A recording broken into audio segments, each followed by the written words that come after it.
Station Houston on Space to Ground 2. Atlantis crew on the ISS, this is Houston. Are you ready for the event? We're ready.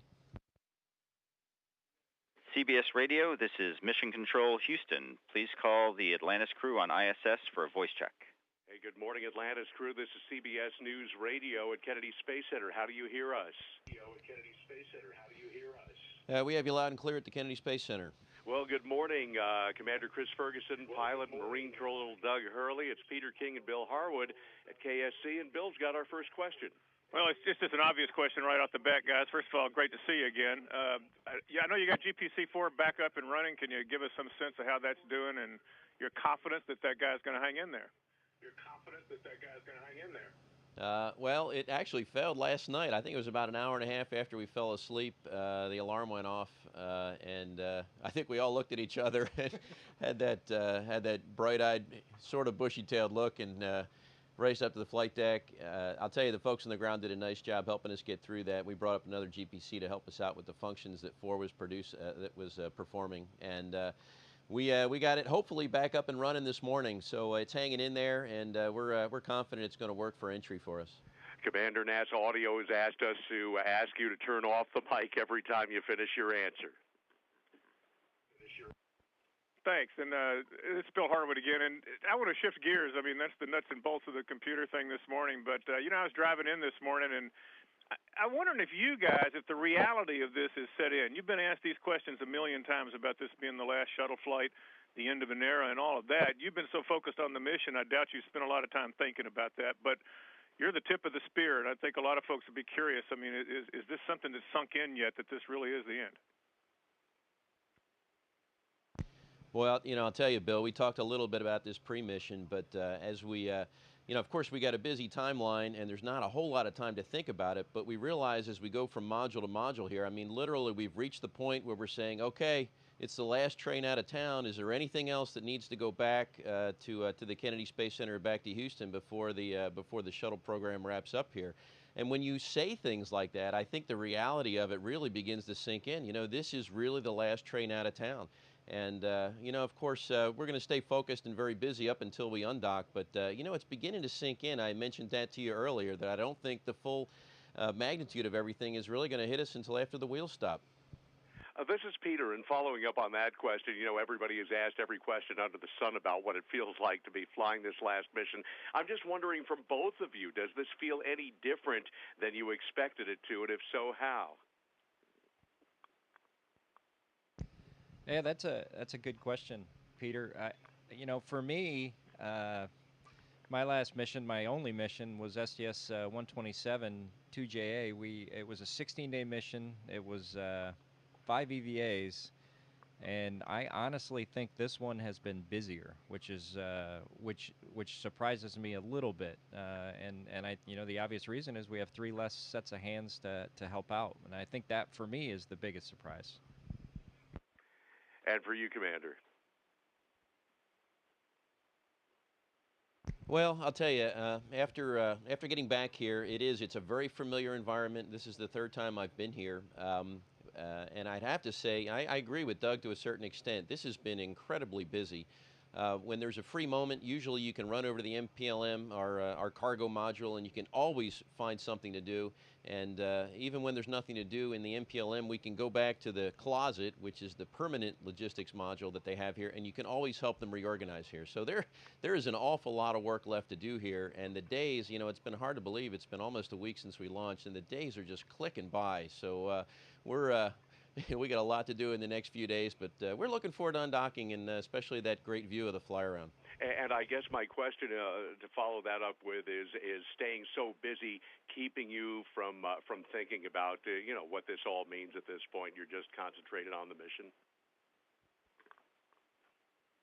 Yeah, that's actually a really good summary. We're kind of in the on-orbit mode right here. Now, in that light, just a few days ago, we were asked to downlink a few videos that I think were embargoed on the ground, which means they'll be for future playback, but they're all to commemorate The shuttle program, of course, there's a lot of folks that we've worked with throughout the years, both at the Kennedy Space Center and at the Johnson Space Center, who will shortly be losing their jobs, and to thank them for everything they've done. So we have those sobering events peppered throughout our timeline that help us, remind us that this is really, this is just about it.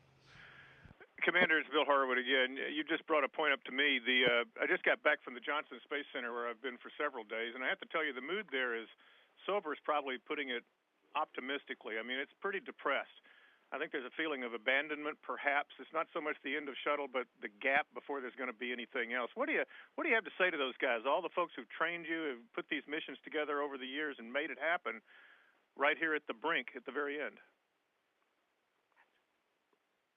You know, Bill, we were talking to a few folks with some of our commercial providers here at the Kennedy Space Center just a couple weeks before launch, and I was actually very encouraged to hear that there's some hardware for the Orion MPCV that's due for delivery at the Kennedy Space Center soon. You know, of course, we have our commercial folks at SpaceX and the other corporations working on plans as well. So I think that sobering attitude that you may sense is really just a prelude. You know, everybody realizes that the shuttle program, everything they've worked on for the last 30 years is coming to a close. But, you know, by and large, we have something right behind it. And I think once we can finally get over the fact that the shuttle is gone and its day has come, I believe we'll begin to pick up the pieces, and everyone will see that we really do have some vibrant programs out there that we're working on. So I know it's tough, but, you know, it's kind of one of those wake type things. You have to come to terms with the end before you can really put on a new beginning. Commander Ferguson and Pilot Doug Hurley, thank you so much for the answers this morning. Safe rest of the flight. We look forward to your safe return here to KSC in just under a week. Thanks so much for spending time with us. Atlantis ISS, this is Houston ACR. That concludes the CBS Radio portion of the event. Please stand by for a voice check from KYW-TV.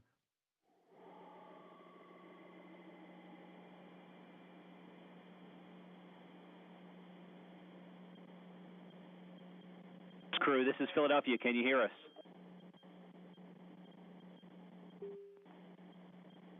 Hey, Philadelphia, we have you loud and clear aboard the International Space Station. Well, Mr. Ferguson, nice to see you.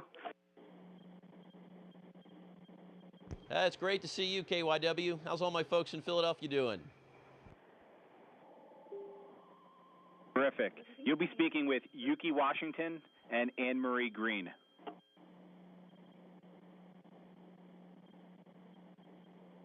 Stand by, we're 10 seconds away.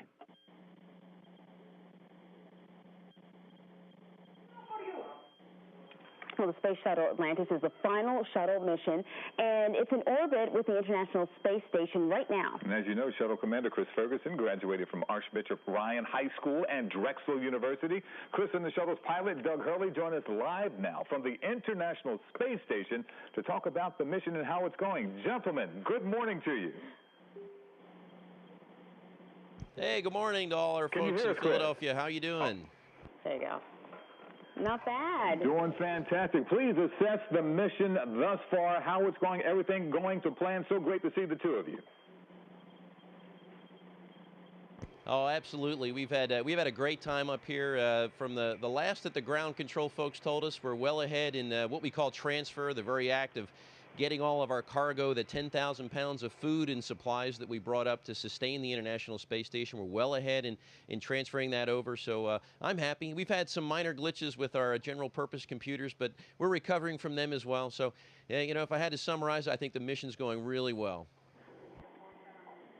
Well, Chris, Yuki and I were joking that we read that you guys got a chance to sleep in for about an hour, and we were joking that we could not sleep in if we knew that something was wrong with the computer. We'd be a nervous wreck.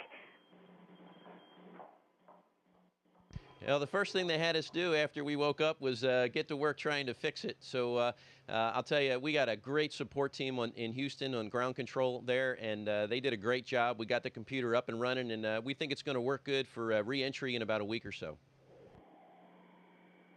Fantastic. Now, Doug, I understand that you are from New York. How does a New York area fan get along with a Philadelphia area sports fan up there in tight quarters in space? Everything going okay?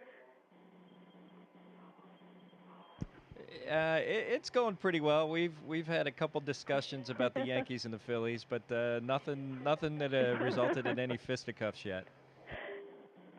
All right, let's keep it that way. Hey, gentlemen, when the shuttle lands and this thing is all over, what's the next step in space exploration, and what do you think and what do you want your roles to be in it in the future? Well, there's a lot going on. We're going to continue to man the International Space Station, at least for the next decade. So we've got folks training and working there. So there's an opportunity to fly again in space doing that. We've also got our Orion MPCV crew vehicle that we're working on at NASA. We've got commercial providers eventually working on commercial transportation to and from the International Space Station. And, I think Chris and I just... we would like to contribute wherever we can. We love the space business. We've flown our entire lives, and we'd like to continue supporting that if we can. Beautiful. Chris, we just have to sort of double check something. Yuki had some people talking to him on Facebook, and they mentioned that you may have talked at the U2 concert yesterday. Are you a big U2 fan? Actually, I'm a huge U2 fan, and I don't know if we talked at the U2 concert, but we did have, U2's been a huge proponent of the space program, and I know that they've been involved with uplinks and downlinks many times in the past. That's fantastic. And before we go, I know, of course, we've all said that you've graduated Archbishop Ryan High School, Drexel University, and when it comes to those two schools and your family, how did those moments back then prepare you for what's going on right now, being a Philly guy? I got a wonderful education there in Philadelphia. That's where I developed a love of science and math. Drexel University, and actually I have a little piece of the Fells Planetarium from the Franklin Institute on board. So all places I loved to spend time when I was a child, and developed, like I said, a love of flying and a love of math and science. So it's a great city for technology, and I miss it a lot. Oh, gentlemen, we thank you so much for your efforts and your contributions to the space program, to you and the team and the rest of everyone up there. Continued success, and keep those Yankees-Phillies conversations to a minimum. We'll see you when you get back down on terra firma. Right. Take care. Godspeed. Take care. Have a great day. Atlantis ISS, this is Houston ACR. That concludes the KYW-TV portion of the event. Please stand by for a voice check from the Associated Press. Atlantis Station, this is the Associated Press. How do you hear me? We have you loud and clear aboard the International Space Station. Well, good morning. Talking to you from the Kennedy Space Center today. My first question for you, Commander, I'm wondering how unsettling was it to be awakened by the alarms last night, and how worried are you about the general state of the computers, considering this is the second such failure? Yeah, it's kind of interesting. Of course, the alarm went off about an hour or so after we fell asleep, and I think that's when you're in your deepest state of sleep. So we all woke up and looked at one another, and we're wondering really what was going on. But we were up in the flight deck in no time, and I'll tell you, the ground support team on the ground there, the Orbit 3 shift, who usually works while we're sleeping, they were all over the problem, and they had us put some corrective action, and we were back in bed in probably about a half hour or so. And then this morning, we again, working with our ground control folks in Houston, got that general purpose computer up and running. So we're very optimistic it's going to work for entry. Of course, we had an earlier problem with one of our GPCs as well. So we're doing well here, and I'm confident everything's going to look good when we undock in a couple days. Well, thank you. I know the two crews gathered last night aboard Atlantis for a special dinner. Was that the all-American meal with the chicken and beef brisket? And was there any chat during the dinner about this being the last shuttle flight? I'm just wondering if that sort of put a damper on the festivities.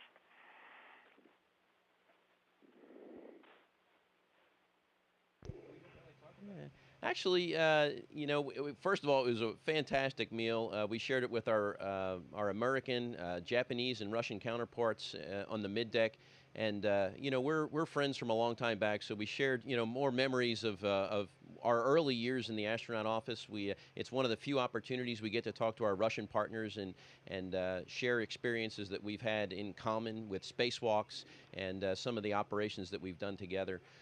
We did reminisce a little bit about the upcoming end of the shuttle program. As a matter of fact, I do recall saying, hey, you know, this is the last joint meal that we're ever going to have aboard a space shuttle. And you know, it's a little bit of a sobering, somber moment, but at the same time, we're extremely fortunate to have had 37 missions, I think, to the International Space Station now. So we're very lucky to have done this. And was that the all-American meal you enjoyed last night?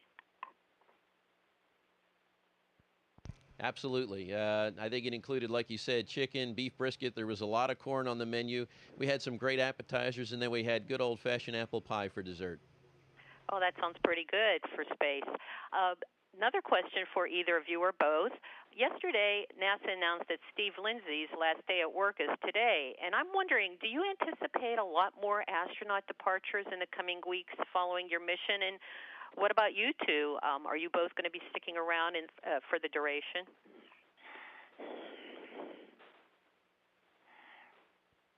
Yeah, it's a good question. I think it's really based on each individual within the office and, you know, what their family's desires are or where they want to live and what they want to do, you know, after they've decided they've done what they wanted to do in the astronaut office. You know, we have a typical attrition of, you know, 6 to 8 people a year, and I think we're pretty much following that.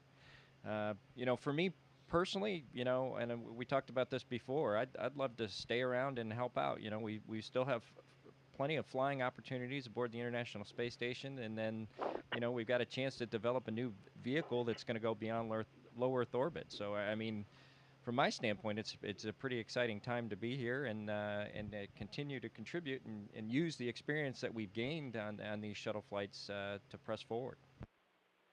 Commander, you haven't changed your plans to stay with NASA, have you? No, I have no plans. The last 9 months have been extraordinarily focused on this mission and this mission alone.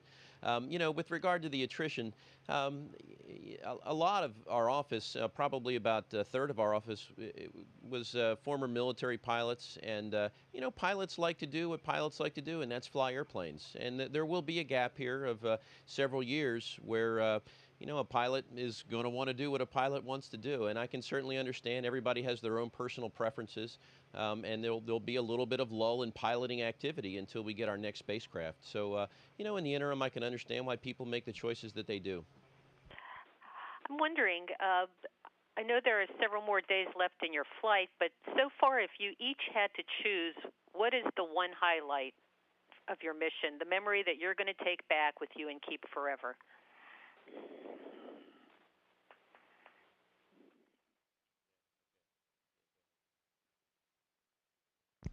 Well, I actually have two. The first would be the EVA we did the other day where Sandy and I were running the space station robotic arm from the cupola, and to have both Mike and Ron fly right out in front of us, you know, within feet, you know, it really seemed like it was out of a science fiction movie. You know, you could see the expression on their faces as they're riding the arm wherever they were going. And it was just, you know, it's kind of seared into my memory. And then the other one actually happened last night. We were flying west of Australia, kind of at the bottom of our orbit, and saw an incredible southern lights aurora. And, you know, it was the best one I've seen in my two space flights, and it was just unbelievable, the view we had out the cupola. I'll share my personal moment, and it was the same one I had on my last flight. You know, as we rendezvous with the space station, you approach it from below, and you pause there to do the rotation maneuver. And it's just that moment as you're poised there beneath this incredibly mammoth space station. And it really is, it's just a feeling of awe, and you're humbled by what humans can create when they work together to do things in space. It's just, it's an incredibly memorable moment, and I will never, ever, ever duplicate it or forget it. Well, Thank you very much, both of you. Godspeed to you and your crew, and Godspeed to Space Shuttle Atlantis.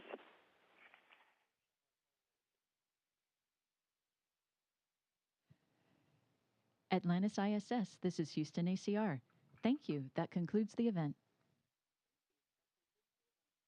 Thank you, CBS Radio, KYW-TV, and the Associated Press.